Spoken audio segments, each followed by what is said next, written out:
మనం ధ్యానం చేసాం. అందులో ఎజ్రా గారు ఇజ్రాయేలీలు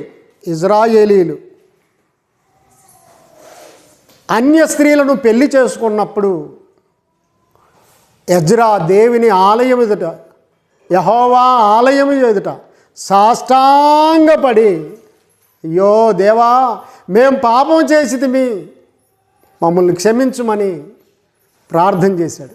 అంటే దాని అర్థం దేవుని పిల్లలు అవిశ్వాసులతో వివాహం చేసుకోకూడదు, అవిశ్వాసులకు పిల్లలు ఇవ్వకూడదు, దేవుడు అలాంటి దాన్ని ఒప్పుకోడు అనే సంగతుల్ని మనం జాగ్రత్తగా ఆలోచించేసాం. తర్వాత మరొక భక్తుడు మోషే గారు. ఎవరండి? మోషే గారు ఏం చేశారు? 40 రాత్రులు 40 పగళ్ళు సాగిలపడి ప్రార్థన చేశాడు. చూసారా? మొదటిసారి దేవుడు 10 ఆజ్ఞల పలకలు రాసి ఇచ్చినప్పుడు వాటిని పగలగొట్టేశాడు, జార విడిచాడు. ఇక రెండవసారి ఆ సీనాయి పర్వతం మీదకి వెళ్ళినప్పుడు 40 పగళ్ళు 40 రాత్రులు అన్నపానములు ఏమీ పుచ్చుకోకుండా సాగిలపడి ప్రార్థన చేసినట్టు లేఖనంలో చూసాం. నేడున్న క్రైస్తవులు తమకు తామే 40 రోజులు శ్రమల దినాలని ప్రతి సంవత్సరం మార్చి ఏప్రిల్లో నిర్ణయించుకొని వారికి ఇష్టమైనట్టుగా ఉపవాసం ఉంటున్నారు. ఎంతవరకు? అది మధ్యాహ్నం దాకా, 3 గంటల దాకా.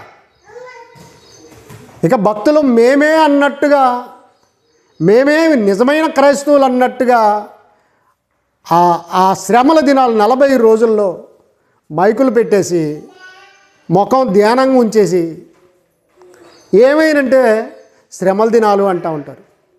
ఆ రోజుల్లో పెళ్ళిళ్ళు కూడా చేయకుండా, శుభకార్యాలు కూడా చేయకుండా కేవలము మధ్యాహ్నం 3 గంటల దాకా ఉపవాసంగా నటించి ఆ తర్వాత మధ్యాహ్నం నుంచి భోజన చేస్తారు, రాత్రి భోజనం చేస్తారు. మోషే గారు 40 పగళ్ళు 40 రాత్రులు అన్నపానులు ఏం పుచ్చుకోలేదు అని రాయబడింది. నేడు కూడా క్రైస్తవులు నిజంగా శ్రమల దినాలు వస్తే అలా చేయాలి, అలా చేయట్లేదు. యేసుక్రీస్తు వారు కూడా 40 పగళ్ళు 40 రాత్రులు ఉపవాసం ఉండిన పిమ్మట శోధించడానికి బయలుదేరాడు, శోధింపబడ్డానికి బయలుదేరాడు. ఇలాగ యేసుక్రీస్తు వారి ప్రార్థన కూడా ఆలోచించేస్తే 40 పగళ్ళు 40 రాత్రులు ఆయన కూడా ఏం పుచ్చుకోలేదు. మరి నేడున్న క్రైస్తవులు మోషేను మాదిరిగా తీసుకున్నారా? యేసుక్రీస్తు వారిని మాదిరిగా తీసుకున్నారా? అటు ఈ మోషే గారిని మాదిరిగా తీసుకోలేదు, ఇటు యేసుక్రీస్తు వారిని మాదిరిగా తీసుకోలేదు, అసలు వాక్యాన్నే మాదిరిగా తీసుకోలేదు. వీరు అయ్యో వేషధారులైన శాస్త్రులారా, పరిచయులారా, పాత్రను మీరు పైన మాత్రమే శుద్ధి చేసి లోపట మురుగు కంపు కొడుతుందని చెప్పాడు. కాబట్టి పైకి మాత్రమే భక్తులుగా ఇవాళ నటిస్తూ ఉన్నారు. మంచిది. 2 భక్తులు సాగిలపడినట్టు చూసాం. ఇవాళ మరొక 2 భక్తుల్ని, సాగిలపడి ప్రార్థన చేసిన భక్తుల్ని ధ్యానం చేద్దాం. ప్రేమైన దేవుని వారలారా, పరిశుద్ధ గ్రంథంలోకి వెళ్ళండి. ఆదికాండము 17వ అధ్యాయము 3వ వచనం.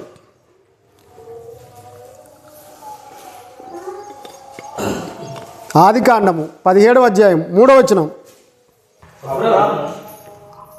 అన్నా అబ్రాము సాగిలపడి ఉండగా దేవుడు అతనితో మాట్లాడి, ఇదిగో నేను నియమించిన నా నిబంధన నీతో చేసి ఉన్నాను, నీవు అనేక జనములకు.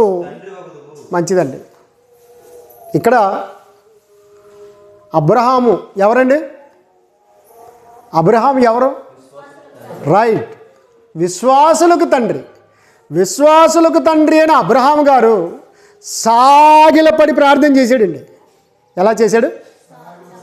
పొజిషన్ భక్తుల ప్రార్థనా స్థితి పొజిషన్ ఎలా ఉంది అని ఆలోచన చేస్తే, విశ్వాసులకు తండ్రి అయిన అబ్రహాం గారు సాగిలపడి ప్రార్థన చేసినప్పుడు దేవుడు అతనితో ఒక మాట అన్నాడు, అబ్రహాం, నీతో ఒక నిబంధన చేయబోచున్నాను,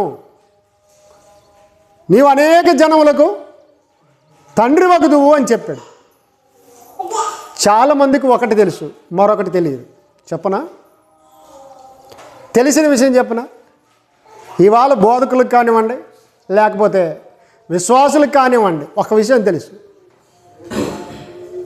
ముందటికి నీకు ఒక కుమారుడు పుడతాడు, అతనికి ఇస్సాకు అని పేరు పెడతావు అన్నప్పుడు నవ్వింది ఎవరు నవ్వారు? శారా నవ్వింది. శారా నవ్వింది. అప్పుడు దేవుడు ఏమన్నాడు తెలుసా?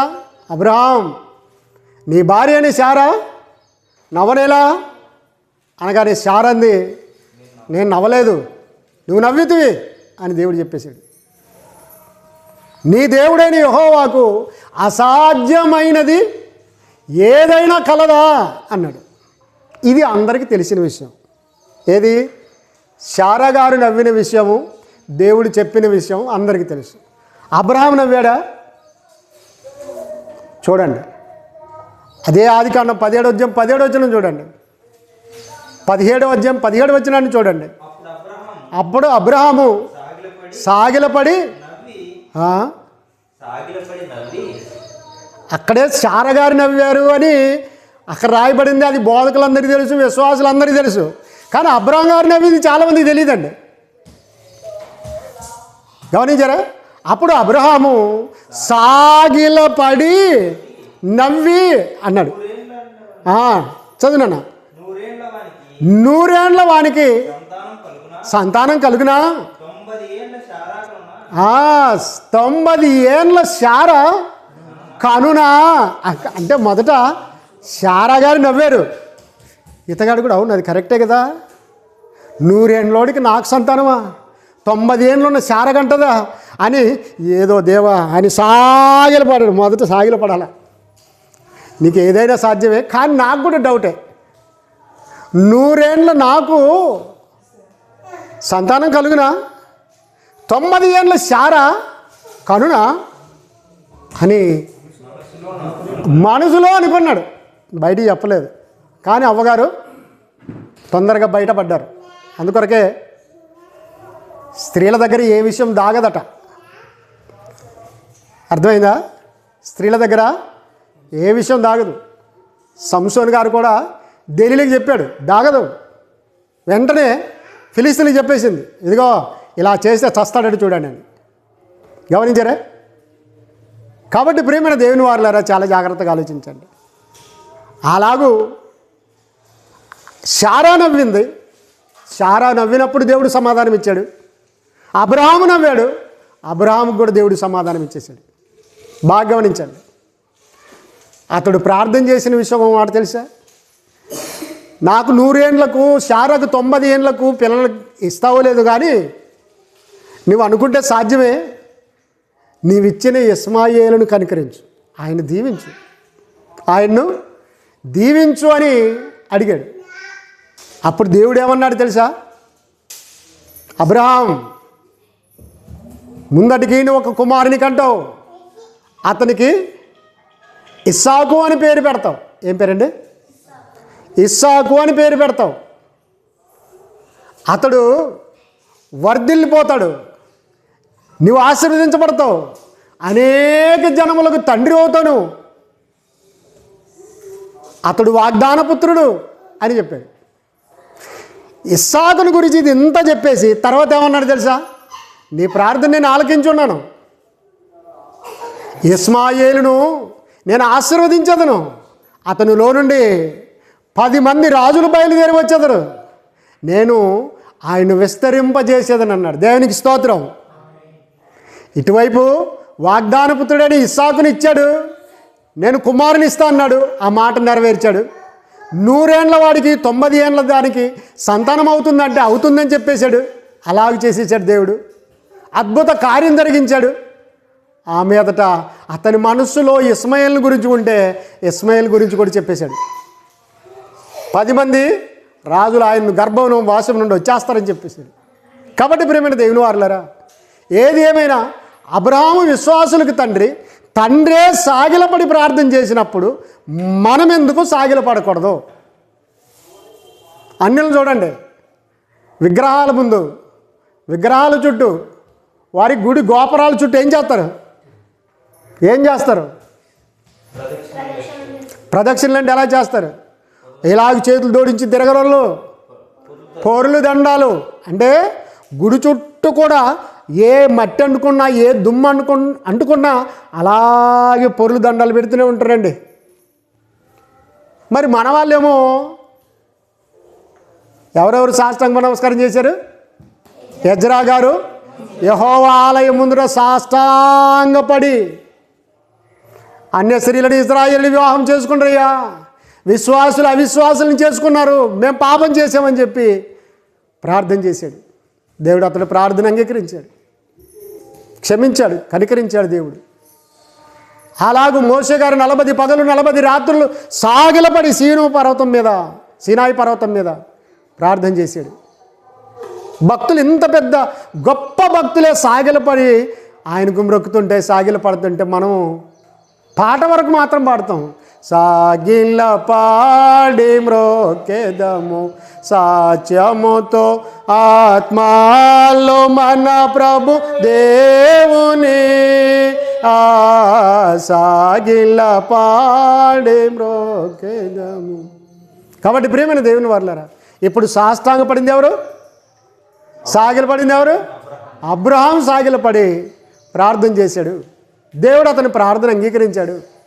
ఆయన ప్రార్థనలో ఇస్మాయేల్ను ఆశీర్వదించాడు. ఆయన ప్రార్థన మూలంగా ఇస్సాకును ఇచ్చాడు. సాగిలపడాలి. అలాగే మరొక భక్తుని చూద్దాం ప్రేమైన దేవుని వారలారా. సంఖ్యాకాండము 16వ అధ్యాయము 22వ వచనం.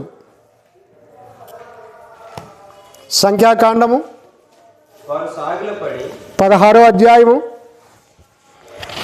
22వ వచనం. వారు సాగిలపడి సమస్త శరీరాత్మలకు దేవుడవైన దేవా, ఈ ఒక్కడు పాపం చేసినందున ఈ సమస్త సమాజం మీద నువ్వు కోపపడేదవా అని వేడుకున్నారు. ఇక్కడ ఎవరు తెలుసండి? మోషే అహరోనులు. ఎవరండి? మోషే అహరోనులు. ఈ 16వ అధ్యాయం మొదటి వచ్చిన నుంచి మీరు చదువుకుంటూ వస్తే తర్వాత మీరు ఇళ్ళకి వెళ్ళిన తర్వాత ఒకసారి చదవండి. దాతాను, అబిరాము, కోరా కుమారుడైన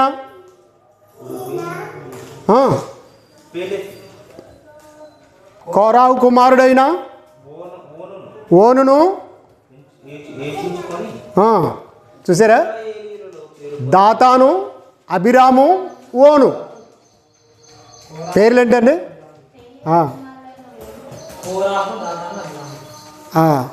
దాతాను, అబిరాము, కోరాహు కుమారులండి. ఓనును వాళ్ళ తాత పేరు, వాళ్ళ తండ్రి పేరు చెప్పాడు. తర్వాత అక్కడ గుంపు అయింది, పోగైంది. ఎవరంటే ఓను. దాతాను, అబిరాము, ఓను అని ఈ ముగ్గురు సంఘములో గ్రూప్ అయ్యారు. చాలా జాగ్రత్తగానండి. ఈరోజు చాలా సంఘాలలో గ్రూపిజం ఉంది, పార్టిజం ఉంది. బాగా గమనించారా? సంఘములో నాదే సాగాలని పోటీ వచ్చేసింది. జాగ్రత్తగా ఆలోచించండి. సంఘ పెద్దగా నేనున్నాను కాబట్టి నాది జరగాలని, సెక్రటరీగా నేనే ఉన్నాను కనుక నాదే సాగాలని, సంఘములో ఆధిపత్యం నాదంటూ సంఘాన్ని అల్లకొల్లోలు పరుస్తున్నారు, సంఘాన్ని విచ్ఛిన్నం చేస్తున్నారు నేడున్న కొంతమంది చాలా సంఘాలలో. వీళ్ళంతా ఎలా ఉన్నారంటే ప్రియమైన దేవుని వారలారా, చాలా జాగ్రత్తగా ఆలోచించండి. రాజ్యము కొరకై రంకెలు వేసి రాజుల పదవులు కోల్పోయి, రాజ్యము కొరకై రంకెలు వేసి రాజుల పదవులు కోల్పోయి, రాజ్యపు కాంక్షతో చేతన మృతులై రాజగు యేసుని విడచిరిగా, రాజ్యపు కాంక్షతో చేతన మృతులై రాజగు యేసుని విడచిరిగా, తనవును నమ్మి తండ్రిని మరచి దినదినము జీవించెదవా. ఇప్పుడు ఏమైపోయింది తెలుసా? కొంతమంది పీడీ గ్రూపు, కొంతమంది విజయప్రసాద్ రెడ్డి గ్రూప్, మరికొంతమంది వంశీ గ్రూప్, మరికొంతమంది సునీల్ గ్రూప్, మరికొంతమంది ఉపేంద్ర గ్రూప్, మరికొంతమంది హోసన్న గ్రూప్, మరికొంతమంది భక్త సింగ్ గ్రూప్. ఎవరు పడితే వారి గ్రూపులు అయిపోయారు, కానీ క్రీస్తు గుంపు అనే వాళ్ళు లేరండి. చూసారే? సంఘంలో నాకు అది కావాలి, కాలేజీలో ఇది కావాలి, ఆ పోస్ట్ కావాలి, ఈ పోస్ట్ కావాలని వాటికి వీటికి తాపత్రయపడి సంఘాన్ని చీల్చారు. కానీ క్రీస్తు సంఘం ఒక్కటే ఉండాలని, ఆ సంఘముగా మనమే ఉండాలని సంగతి మర్చిపోయారు. క్రీస్తు తొంగలో తొక్కేశారు. మేము జ్ఞానవంతులం అంటే మేము జ్ఞానవంతులము అని జుట్టు ఎగరేస్తున్నారు. ఇందులో దేవుడు అవమానపరచబోతున్నాడు. చాలా జాగ్రత్తగా ఆలోచించండి ప్రియమైన దేవుని వారలారా. అందుకొరకే దాతాను, అభిరాము, ఓను అని ఈ ముగ్గురు ఏం చేశారో తెలుసా? ఇజ్రాయేలీలో బాగా మాట్లాడగలిగిన వారిని, మాట సత్తా కలిగిన వారిని, పెద్దవారిని ఏం చేశారంటే మాయ చేసి మోషేకు విరోధంగా తిరగబడ్డారు. మోషే, నీవిక మాకు పని లేదు, దేవుడు నీతో మాత్రమే మాట్లాడునా? దేవుడు నీ ప్రార్థన మాత్రమే వింటాడా? మేమును పరిశుద్ధులమే, ఇజ్రాయేల్ అందరూ పరిశుద్ధులే, దేవుడు మా ప్రార్థన వింటాడు. యెహోవా సంఘము మీద నిన్ను నీవు హెచ్చించుకొనేలా? నీవెందుకు రాజువై మమ్మల్ని పరిపాలిస్తున్నావు? కాబట్టి ఇక నీతో పని లేదు, అహరోనుతో కూడా మాకు పని లేదు, మేమే బలులు అర్పిస్తాం, మేమే పరిశుద్ధులంగా ఉంటాం, యెహోవా సంఘం మీద మేమే పెద్దలుగా ఉంటాము అన్నారు. మోషే అక్కడి వరకు కూడా ప్రార్థన చేయలేదు. కానీ దేవుడే జ్ఞాపం చేసుకున్నాడు, జోక్యం చేసుకున్నాడు.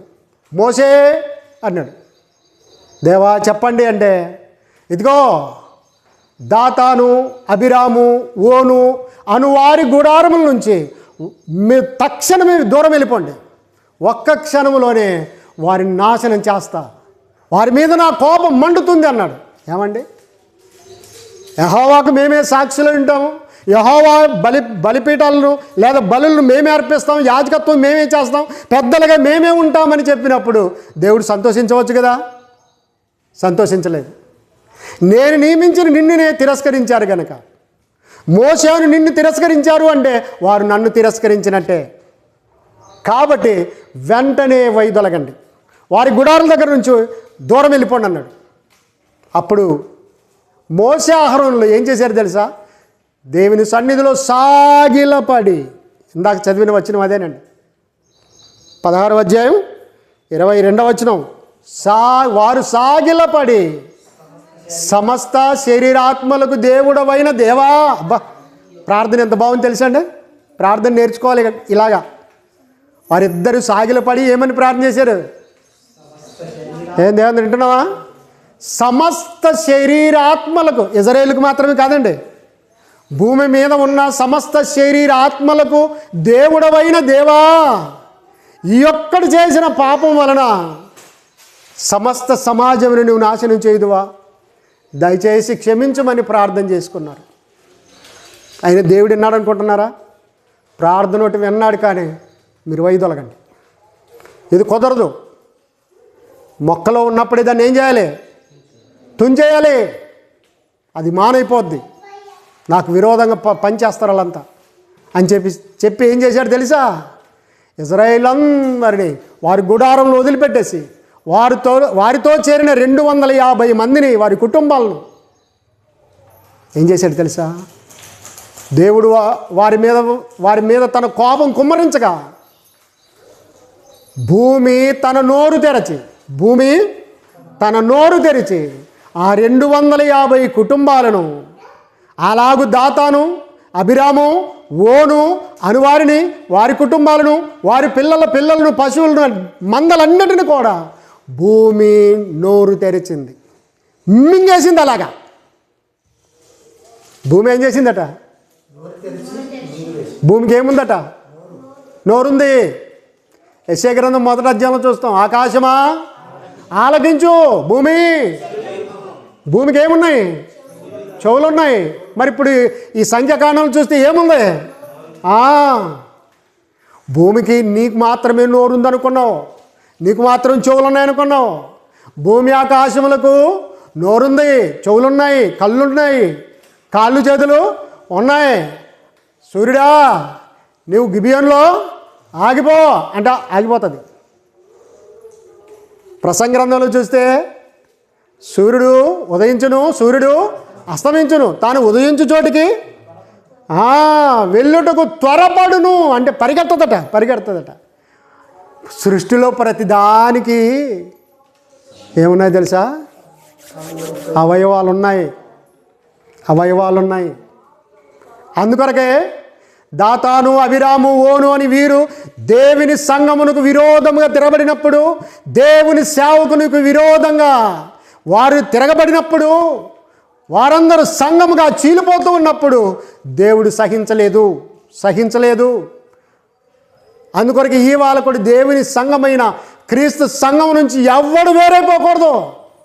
వేరైపోయాడు నేను భక్తుని అనుకుంటే వాడు నాశనానికి వెళ్ళిపోతాడు. చాలా జాగ్రత్త, నాశనానికి వెళ్ళిపోతాడు. అందుకొరకే మనకు ముందుగా ఇవన్నీ జరిగాయి. ఎందుకంటే మనకు బుద్ధి కలుగుటకై ఇవన్నీ ఏం చేయబడ్డాయి? దృష్టాంతములుగా మన కొరకు రాయబడ్డాయి. దాతాను, అభిరాము, ఓను అని వారు ఏమైపోయారు? రేపొద్దున మీరు పాతాళ లోకములోని అగ్నికొండంలోకి వెళ్ళిపోతారు. అది నోరు తెరుచుకొని ఎదురు చూస్తూ ఉంది. పేరు మాత్రం చెప్పుకుంటున్నారు, మాది సంఘం అని. కానీ ఇష్టం వచ్చిన సంఘం పేర్లు పెట్టుకున్నారు. కాబట్టి ప్రియమైన దేవుని వారులారా, దేవుని యొక్క వాక్యం ఎంత అద్భుతంగా సెలవిచ్చిందంటే, మోషే అహరోనులు ఇద్దరు కూడా సాగిలపడి ప్రార్థన చేశారు. ఏమని ప్రార్థన చేశారు? సమస్త శరీరాత్మలకు దేవుడవైన దేవా అంటే ఒక్కడే అర్థమైపోయింది. దేవుడు ఇక్కడ ఒక్కడే, ఆయన యెహోవా. ఆయనకు ప్రార్థన చేశారు. ఎవరెవరికి దేవుడవయ్యా నువ్వు అంటే, సమస్త శరీరాత్మలకు దేవుడవైన దేవా, ఈ ఒక్కడు చేసిన పాపమును బట్టి అందరినీ శిక్షిస్తావా? క్షమించమని ప్రార్థించారు. ప్రార్థన దేవుడు విన్నాడు, కానీ వారిని వైదొలగమన్నాడు. కాబట్టి యెహోవాకు విరోధంగా, యెహోవా సేవకునికి విరోధంగా, దేవుని సేవకులకు, సత్యమైన సంఘమునకు ఎవడైతే విరోధంగా తలచి బయటికి వెళ్ళిపోతాడో, గ్రూపులు కడతాడో, రాజకీయం చేస్తాడో, 2వ సంఘం 3వ సంఘం అని పెట్టేస్తాడో, ఇదిగో వాడు వెళ్ళేది నాశనానికి. ఎక్కడికి? నాశనానికి వెళ్ళిపోతాడు. అందుకొరకే క్రీస్తు సంఘములో నజేరండి ప్రియులారా, మీరు వాస్తవం విధి అని ఎరగండి. ఎక్కడివి 5,000 టక్కరి సంఘములన్నీ, ఎక్కడివి 5,000 టక్కరి సంఘములన్నీ, నక్క జిత్తుల వేషమాత నాటినట్టి మొక్కలనుచు క్రీస్తు సంఘములో నజేరండి ప్రియులారా, మీరు వాస్తవం విధి అని ఎరగండి. గమనించారా?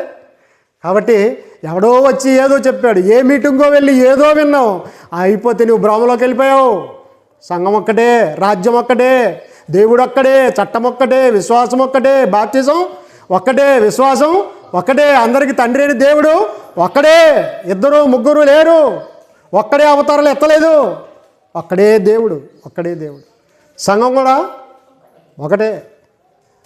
నోవా కాలంలో ఎన్ని ఓడలు ఎత్తబడ్డాయి? ఒకటేనా? ఒక్కటే. అలాగే యేసుక్రీస్తు వారు వచ్చిన తర్వాత సంఘము ఒక్కటే. ఓడ ఎలాగైతే ఎత్తబడిందో సంఘం మాత్రమే ఎత్తబడుద్ది. ఏ సంఘము? దేవుడు అంటున్నాడు, తన కుమారుని యొక్క సంఘ నివాసులుగా చేశానని. తన కుమారునికి ఒక సంఘాన్ని ఏర్పాటు చేశాడు. తన కుమారునికి పెళ్లి చేశాడు దేవుడు. తన కుమారునికి పెళ్లి చేశాడు. ఆ పెళ్లి కుమార్తె ఎవరు? సంఘము. ఆ భార్య ఎవరు? సంఘము. అందుకొరకే ఒక మంచి పాట ఉందండి. ఏ పాట ఉందంటే మీకు గ్రూపుల్లో కూడా, వాట్సాప్ గ్రూపుల్లో పంపించాను, మీరు విన్నారో లేదో నాకు తెలియదు. సంఘము ప్రభు క్రీస్తు శరీరము, సంగమను శరీరమునకు క్రీస్తే శిరస్సు. సంగము ప్రభు క్రీస్తు శరీరము, సంగమను శరీరమునకు క్రీస్తే శిరస్సు. సంగము ఎవరి శరీరం? క్రీస్తు శరీరం. బాగా గమనించండి. పురుషునికి లేదా భర్తకు శరీరం ఎవరు? భార్య. భార్యకి శిరస్సు ఎవరు? భర్త. అలాగే క్రీస్తుకు శరీరం ఎవరు? సంఘము. సంఘమునకు శిరస్సు ఎవరు? క్రీస్తు. కాబట్టి ప్రియమైన దేవుని వారులారా, చాలా జాగ్రత్తగా ఆలోచించండి, చాలా జాగ్రత్తగా ఆలోచించండి. ఇలాగూ సాగిలపడి ప్రార్థన చేశారు. నీకు అనుకూలమైనప్పుడు రాత్రికాల సమయంలో నీ పడకలో సాగిలపడు, సాగిలపడు కొన్ని నిమిషాలైనా. ఇదిగో ఎజ్రా గారు సాగిలపడి ప్రార్థన చేశారు, మోషే గారు సాగిలపడి ప్రార్థన చేశారు, అబ్రహాం గారు సాగిలపడి ప్రార్థన చేశారు, మోషే అహరోనులు సాగిలపడి ప్రార్థన చేశారు. మనం ఎందుకు సాగిలపడకూడదు? ఇంత పెద్ద భక్తులే సాగిలపడతా ఉండగా మనమేంటి కాళ్ళ మీద కాలేసుకొని, కుర్చీ మీద కుర్చీ వేసుకొని నిర్లక్ష్యంగా ఓహో ప్రార్థనే కదా చేస్తాను అని అలా గర్వంగా చేస్తూ ఉంటారు. ఏంటది? అందుకొరకే నిస్సహాయ స్థితిలో ఏలీ గారు ఒక వృక్షం కింద కూర్చొని ఏం చేశాడు? సైన్యములకు అధిపతివగు యెహోవా, నేను నా పితరుల కంటే గొప్పవాడినేమి కాను, ఇంత మట్టుకు చాలును. యెజబెలు రాణి ప్రవక్తలందరూ చంపుకుంటూ వస్తుంది, కాబట్టి ఆమె చేతులు నా ప్రాణం పోవటం కంటే ఇప్పుడే నా ప్రాణం తీసేసుకో అని ప్రార్థన చేశాడు. కూర్చొని ప్రార్థన చేశాడంటే నిర్లక్ష్యం అని కాదు. ఇక పరిగెత్తి నా వల్ల కాదు, మోకాళ్ళ మీద ఉండలేని పరిస్థితి నాది, కాళ్ళు చేతులన్నీ చచ్చాయి పడిపోయినట్టు అయిపోయింది. కాబట్టి నిస్సహాయ స్థితిలో కూర్చొని ప్రార్థన చేశాడు. దేవా, నా పితరుల కంటే నేనేమి గొప్పోడిని కాదయ్యా, నా ప్రాణం తీసుకో, ఇక చాలు, నీ పని చేసినంత కాలం చేశాను, ఆడదాని చేతులు చచ్చేదానికంటే నీ చేతులు నా ప్రాణం పోవడం మంచిది. మరొక చోట కూర్చొని ప్రార్థన చేశాడు. అహజ్య రాజు ఏం చేశాడు? కిటికీల నుంచి కింద పడిపోయాడు, కాళ్ళు చేతులన్నీ విరిగిపోయాయి, మంచం పట్టాడు, లేవలేని స్థితి. కాబట్టి 50 మందికి ఒకరిని నాయకుని ఏర్పాటు చేశాడు. ఎవరక్కడా అని పిలిస్తే అక్కడ వచ్చాడు 50 మందికి అధిపతి. ఇదిగో నువ్వు నీ 50 మందిని వెళ్ళి ఏలియాని తీసుకురండి, పడకలోని నేను ఇలాగే ఉండిపోతానా, మరల లేచి నడవగలనా? కాబట్టి ఏలియాను తీసుకురమ్మని పంపిస్తే 50 మందికి అధిపతి అని ఒకడు వెళ్ళాడు. ఏలియా కొండ మీద కూర్చున్నాడు. ఎక్కడ కూర్చున్నాడండి? కొండ మీద కూర్చున్నాడు. ఊక కూర్చోలేదు ఆయన.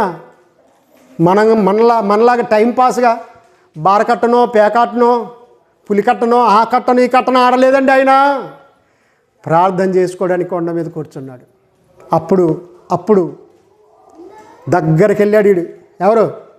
50 మందికి అధిపతి అయిన వాడు దగ్గరికి వెళ్ళి, దైవజనుడా, రాజు ఆజ్ఞాపించుచున్నాడు, నీవు కొండ దిగిరమ్ము అన్నాడు.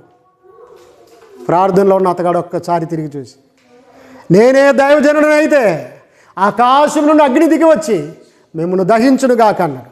అంతే. అతడు మాట ఇచ్చింది సెలవు. ఆకాశం నుండి అగ్ని దిగి వచ్చింది. 50 మందికి అధిపతి వారిని కాల్చివేసేసింది. మరలా అహజ్య రాజు ఏం చేశాడు? మరీ అధిపతిని పిలిచి మరి 50 మందిని తీసుకొని ఏలియని తీసుకురమ్మన్నాడు. వాడు వచ్చేమన్నాడు? ఏలి దగ్గరికి వచ్చేమన్నాడు? దైవజనుడా, రాజు ఆజ్ఞాపించుచున్నాడు, కొండ దిగిరమ్ము అన్నాడు. మరలా ఏలి ఏమన్నాడు? నేను దైవజనుడిని అయితే ఆకాశం నుండి అగ్ని దిగి వచ్చి మిమ్మల్ని దహించును కాక అన్నాడు. మళ్ళా 51 మంది మాడి మసి అయిపోయారు. మళ్ళా రాజు ఏం చేశాడు తెలుసా? అహజ్య రాజు ఏం చేశాడు తెలుసా? మళ్ళొక్కరిని పిలిచి నీ 50 మందిని తీసుకొని వెళ్ళి ఏలియా దగ్గరికి వెళ్ళి అన్నాడు. వాడు జాగ్రత్త పడ్డాడు. మూడోవాడు జాగ్రత్త పడ్డాడు. ఏలియా దైవజనుడు అదే కొండ మీద కూర్చుని ఉండగా దగ్గరికి వెళ్ళి, సమీపముగా వెళ్ళి మోకాళ్ళు వంచి, దైవజనుడా, ఏంటట, దైవజనుడా, నా ప్రాణము నీకు ప్రీతికరమగునుగాక, నాతో పాటు వచ్చిన 50 మంది ప్రాణం కూడా నీకు ప్రీతికరమగునుగాక. రాజు సెలవిచ్చాడు, మేము వచ్చి ఉన్నాం కనుక మీరు రావాలని కోరుకున్నాడు. అప్పుడు వెంటనే పరలోకం నుండి దూత వచ్చింది, యెహోవా దూత వచ్చి, ఏలియా వీడితో పాటు నువ్వు వెళ్ళన్నాడు. దేవునికి స్తోత్రం. వెళ్ళగానే మంచం మీద ఉన్నాడు ఒక అతను. ఎవరు? అహజ్యా రాజు. మంచం మీద చూశాడు. ఏ రాజైనా స్వస్థపరచమని ప్రవక్తలను కోరుకుంటారు. బాగా గమనించండి. ఇక్కడ ఇద్దరి ప్రార్థన, ఇద్దరి పద్ధతి, దైవసేవకునితో మాట్లాడే పద్ధతి సరిగా లేదు. దైవజనుడా కొండ దిగిరమ్ము, రాజు ఆజ్ఞాపించుచున్నాడు అన్నాడు. రాజు ఆజ్ఞాపిస్తే ప్రవక్తలు లొంగిపోతాడా? ప్రవక్తలకు ఆజ్ఞాపించాల్సింది ఎవరు తెలుసా? సాక్షాత్తు దేవుడు మాత్రమే. ప్రవక్తే రాజులను అభిషేకించేవాడు, గొప్పవాడు. అలాంటిది చిన్నవాడు, చిన్న బచ్చగాడు, దైవసేవకుడైన, ప్రవక్త అయిన, దీర్ఘదర్శి అయిన, దేవునికి నరులకు మధ్యవర్తి అయిన ప్రవక్తని కొండ దిగిరమ్మను ఆజ్ఞాపించుతున్నాడు అంటే నీ ఆజ్ఞ ఎవడికి పట్టింది? నాకు దేవుడు మాత్రమే ఆజ్ఞ ఇవ్వాలి, దేవునికి మాత్రమే నేను తల ఉంచాలి, దేవునికి మాత్రమే నేను నమస్కరించాలి, దేవుని మాత్రమే ఆరాధించాలి. నీ మాట నేను వినే పరిస్థితులు లేదు. కనుక ఆకాశం నుండి అగ్ని దిగి వచ్చింది 51 మందిని, మరి రెండవసారి 51 మందిని. మూడోవాడు ఏం చేశాడు? ఆజ్ఞాపించమని కోరలేదు. దైవజనుడా అని మోకాళ్ళు ఉంచాడు. అక్కడ మోకాళ్ళలోంచి, దైవజనుడా నా ప్రాణము నీకు ప్రీతికరమవునుగాక, నన్ను చంపొద్దు,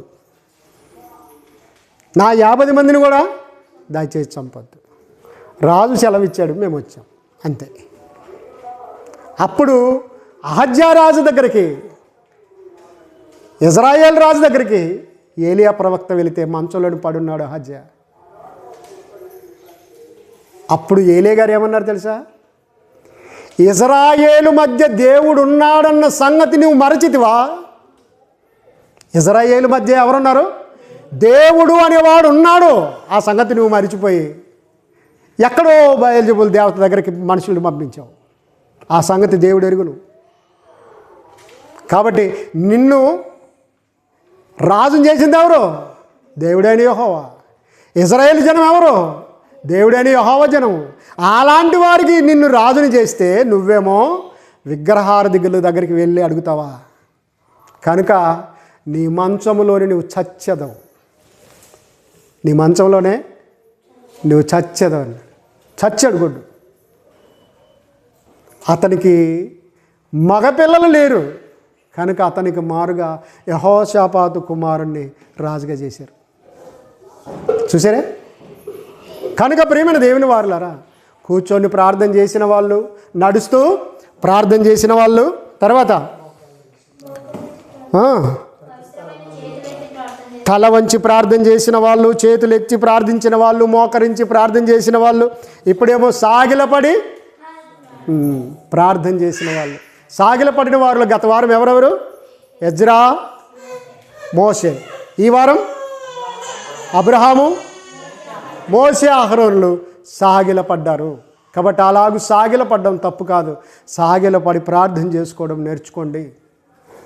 విగ్రహాలకు సంబంధించి విగ్రహారాధికులు వాటికి సాగిలపడతా ఉన్నారు. చెట్టుకు, గుట్టకు, రాయికి, రప్పకు సాగిలపడుతున్నారు. జీవం గల దేవునికి మనం సాగిలపడాలి. అందుకొరకు ప్రియమైన దేవుని వారలారా, అబ్రహాము సాగిలపడి ప్రార్థన చేశాడు. దేవుడు అతన్ని ఆశీర్వదించాడు. ఇస్సాకు వలన అతడు అనేక జనములకు ఏమయ్యాడు?